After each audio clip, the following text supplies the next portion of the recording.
Hello friends, it's Laura here from The Change, and I just want to welcome you to our mini-series of mini-sodes. We're bringing you a selection of our interviews from across seasons 1 to 3. We've spoken to some amazing women, and we thought, well, why not take some of the bestest of the best bits and bring them to you in little sneaky snippets while we get busy preparing season 4 with a whole bunch of new interviews.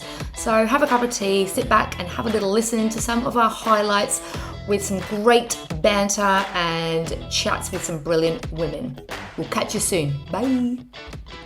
This week we hear the best from the incredible Anna Grosman, who we interviewed in Season 2, Episode 5. Enjoy. Well, I've always been a bit sort of curious as a young girl about sex and intrigued about what it's all about. I guess I had a bit of a high sex drive as well as a young teenager, and which is healthy. Yeah. And Yep.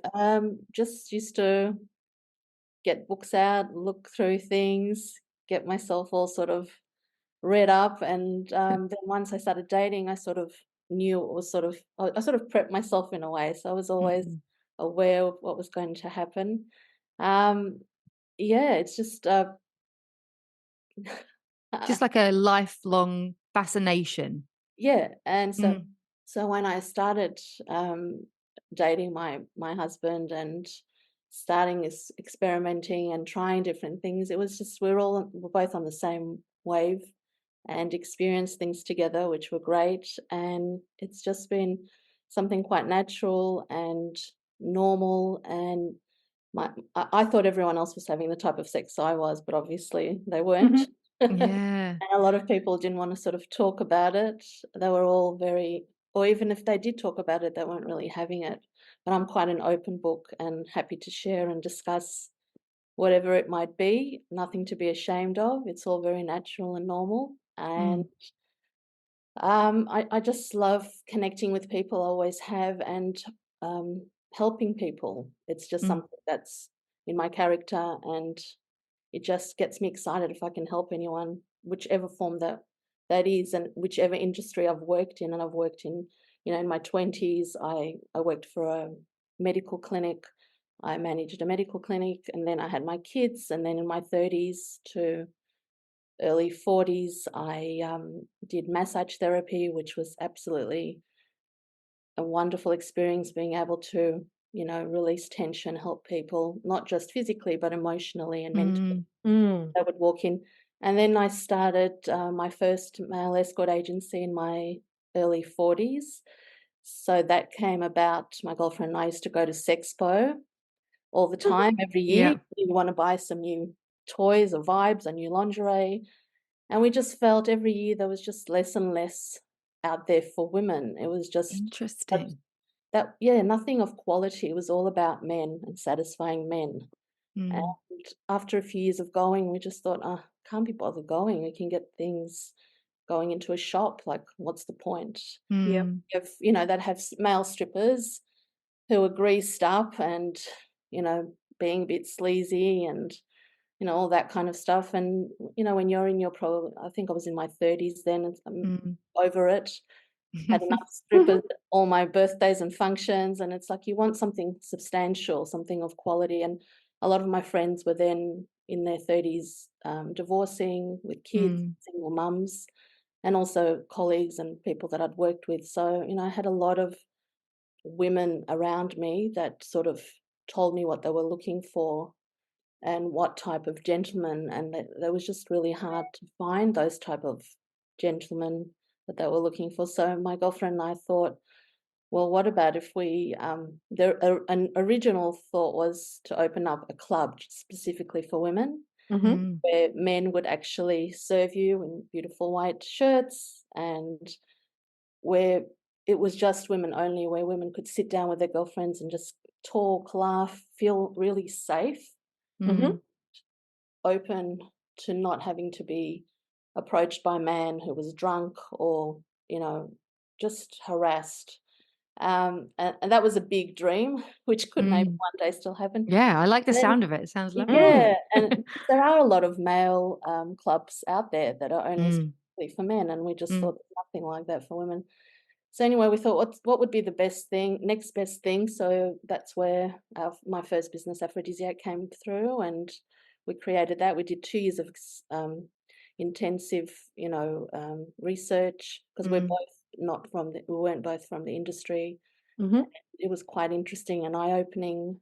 We were very welcomed, and you know, we both thought that it was, what kind of people would we meet? And they were all just such lovely men and women that really helped us and guided us along the way to get to where we needed to with all the information and to set up Aphrodisiac.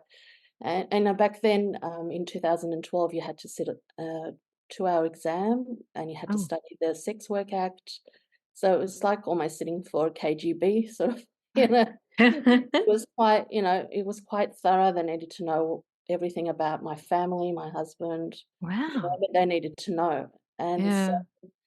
we did all that, we got that, and yeah, we ran Aphrodisiac for 6 years, and then 2018 we finished up, just mutually decided to go separate ways, and then had a break, and last 4 years I've been looking after my health. Have had uh, Mm. lots of different things, hysterectomy, um, Goodness. 2 hip replacements, and I'm here now again, Hmm. 2024, as Yeah. a lot of women have come back to me and said, "You need to open up, like, you need to restart." So I've just launched HerConfidant, yeah, on Valentine's Day this year as Yep. a Perfect. yeah, as a gift to women in Australia and all over Mm. the world. Quality service that women can feel safe and trustworthy. It's a trustworthy service where I Hmm. vet the gentleman, I go and get all the police checks, I do all the health checks, I make sure that, I work with only the best of, the people out there, and they're well educated, they're well spoken, they're mature, they appreciate women who, for who they are, and they really want to make a difference in women's lives, and that's really, really important. They're respectful. Yeah, they just do the right thing. Mm. That's Mm. Before we get on to the next question, I was just really interested in something you said quite early on in, there about women and relationships and women going through divorce, and so many women in midlife do struggle. And you spoke about how you thought everyone else was having the same sort of sex that you were having, Mm. and I just find it really interesting that lots of people don't talk about sex. And just before we came on mic, Cathy, you were saying you feel like you're not a prude, but maybe that you are.